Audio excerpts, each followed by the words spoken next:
What if you are a robber, but want to change your life because you met a lovely woman? So, you returned a whopping $9 million to the police, but instead of putting you in jail, they wanted to kill you and steal the money. But little did they know that you are not just an ordinary robber. Welcome to What a Story. The story commences with a male individual using a drill to force open a safe.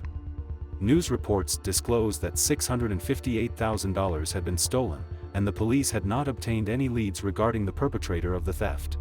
The person featured in the news broadcast dubs the culprit the in-and-out bandit, as this individual has carried out 8 burglaries in the last 6 years without being identified.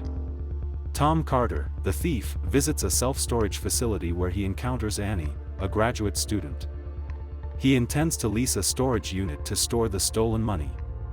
While conversing briefly, he develops a romantic interest in her, and she also finds him appealing. A year later, Tom and Annie are in a romantic relationship. One day, he takes her along, and unlawfully enters a vacant apartment. He proposes the idea of them living together.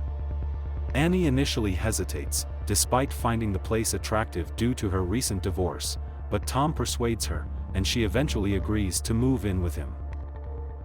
On the opposite end, FBI agent Myers arrives at the office with his adorable dog, Tazzy. He informs his superior, Agent Baker, that he intends to get a divorce and that his spouse has allowed him to keep their pet. Myers also mentions that his partner opted to take their residence instead of the dog. Meanwhile, Tom contacts the FBI at the Charleston Hotel and admits to being the in-and-out bandit. Surprisingly, he wants to surrender himself. However, Myers and Baker are skeptical of his claims, as they have received numerous calls from individuals alleging to be the in-and-out bandit recently. He offers to give them all the money he stole, but in exchange, he requests a maximum sentence of 2 years and full visitation rights. When asked why he wants to surrender, he confesses that he desires to spend the rest of his life with Annie, without the burden of guilt from his past actions. Baker feels Tom is lying and instructs Agent Nivens and Agent Hall to interrogate him. However, the agents do not arrive after 2 days, causing Tom to contact Myers from the FBI to express his frustration. Tom finds being called the in-and-out bandit unprofessional and insulting. Have a good day, Miss Scott. Subsequently, Agent Nivens and Agent Hall appear at Tom's hotel unexpectedly. To persuade them, Tom discloses certain specifics about the robberies, explaining that he targets only small-town banks with older vaults because they are simpler to break into. Having an empty building beside it is necessary for the robber because he plans to use it as an entrance, by breaking through the wall that connects the 2 buildings. Once he has robbed the vault and taken all the money, he covers his tracks by repairing the wall with plaster and painting over it. To convince the cops of his cooperation, Tom reveals the whereabouts of the stolen money, which he has stored in a self-storage unit introduced in the story's opening scenes. He asked to go with them, but they did not let him. Upon inspecting the storage unit, both agents are taken aback when Hall discovers a container brimming with cash, verifying Tom's claim. Son of a bitch was telling the truth. However, Nivens' greed kicks in, and he plans to keep all the money. Hall initially opposes this decision, believing it is unethical for a good agent. Nevertheless, Nivens persuades him that this is a rare opportunity, and Hall ultimately agrees to go along with it, since he requires extra money to support his family. While transporting the boxes to their vehicle, they are confronted by Annie, who fails to recognize them on the surveillance footage. They lie to her, saying they are Tom's old acquaintances from their time in the Marines. They hide the cash in Nivens' secure place, before returning to Tom's hotel. Out of nowhere, Nivens whips out his firearm and tries to shoot Tom. However, Tom discloses that they have only stolen 1/3 of the total cash, and he plans to share the whereabouts of the rest of the money with them. FBI, open up, Carter. Unfortunately, their discussion is cut short by Baker's sudden arrival at the hotel. For an unknown reason, Nivens impulsively shoots and kills their superior. What exactly, sir? Tom then engages in a physical altercation with the dirty agent, causing both of them to tumble out of a window. Annie is taken aback when she spots them, prompting Tom to urge her to flee as they evade the agents.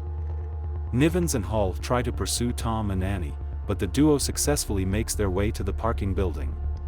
Despite their efforts, Nivens and Hall are still looking for them. Tom then steals another vehicle and eludes the corrupt agents, driving Annie to a safe place. He drives Annie to a secure location but is compelled to reveal the truth to his partner. After stopping the car, Annie is deeply let down by Tom's confession. He recounts how his father was terminated from a pipe manufacturing firm and subsequently took his own life. Tom discloses that he began stealing after discovering that the company's CEO had embezzled millions from the workers' pension fund. He robbed the bank where the CEO had stashed the money. Tom confesses to Annie that he found a sense of purpose through stealing, but after meeting her, he promised to quit. Gradually, Annie begins to forgive him. Tom proposes that Annie leave the city since he believes the FBI will pursue her, while he stays behind to prove his innocence. Meanwhile, Myers arrives at the hotel, and is surprised when he finds Baker's lifeless body. He interrogates Nivens and Hall to determine what happened to his colleague, but as anticipated, they provide false information, alleging that Tom murdered Baker. The following day, the agents learn that Tom was, in fact, a former Marine who had previously worked as a demolition specialist. Subsequently, they decide to pursue Annie to obtain some information. Annie contacts Tom, and informs him that she has obtained footage from the storage warehouse that would serve as evidence of the agent's theft of the money. Annie is still in the city, prompting Tom to instruct her to board a bus immediately. Nivens arrives at the storage office, and demands a copy of the security footage. When Annie denies any knowledge of it, he attacks her.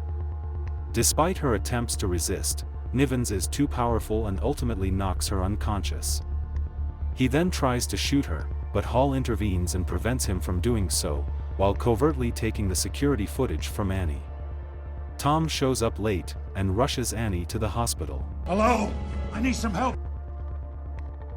He is furious, and calls the corrupt cops. Nivens pretends not to know anything, and denies involvement in the attack on Annie, while Myers listens on the call. Tom had reached his limit with them. He promised to pursue Nivens before ending the call, causing both agents to become fearful. A van is spotted by a police officer who recognizes Tom, and decides to pursue him. The officer informs other agents, who quickly join the chase. Tom manages to evade the cop, but when confronted by the agents, he intentionally crashes into their car. A gunfight ensues, and after several attempts, Tom is able to escape from the agents. Later on, Myers sees Tom and attempts to apprehend him. He sees Tom and engages in a brief fight. Kill my partner! During which Tom pulls out a gun he had stolen from Hall. Tom confesses to Myers that Nivens was responsible for killing Baker and attacking Annie. Myers seems to believe him. Tom returns the gun and leaves. That same night, Nivens goes to the hospital to kill Annie, but changes his mind upon seeing Myers sitting inside her room. The following day, Myers asks the agent about Tom's previous phone conversation. However, Nivens lies again, and the agent returns the gun to Hall. Later that night, Tom breaks into Hall's residence, and surprises him with an attack. He chooses to give Tom the security footage after feeling terrible about everything he has done.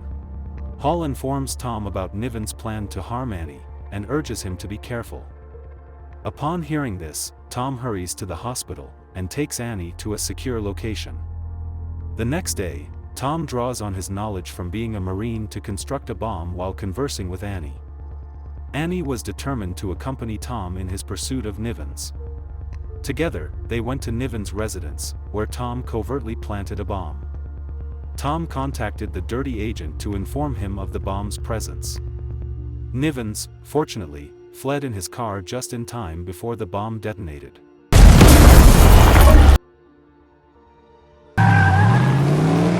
Myers met Annie at a storage warehouse, where she revealed the remaining amount of Tom's money to the agent to gain his confidence.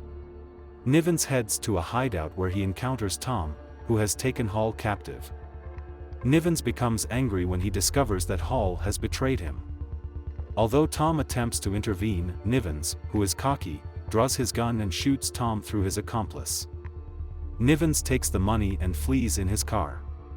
Fortunately, Tom has a contingency plan in place. He informs Nivens that he has installed a pressure-sensitive bomb under the driver's seat that will detonate if Nivens makes even the slightest movement. As a result, Nivens is forced to pull over and wait for the bomb squad to arrive.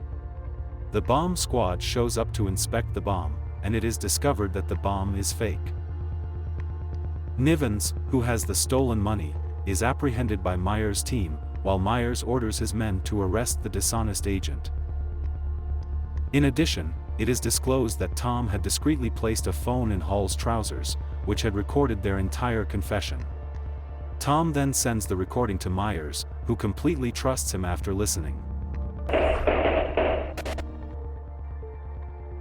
Later, Annie approaches the agent outside the FBI building, while Tom suddenly calls to turn himself in.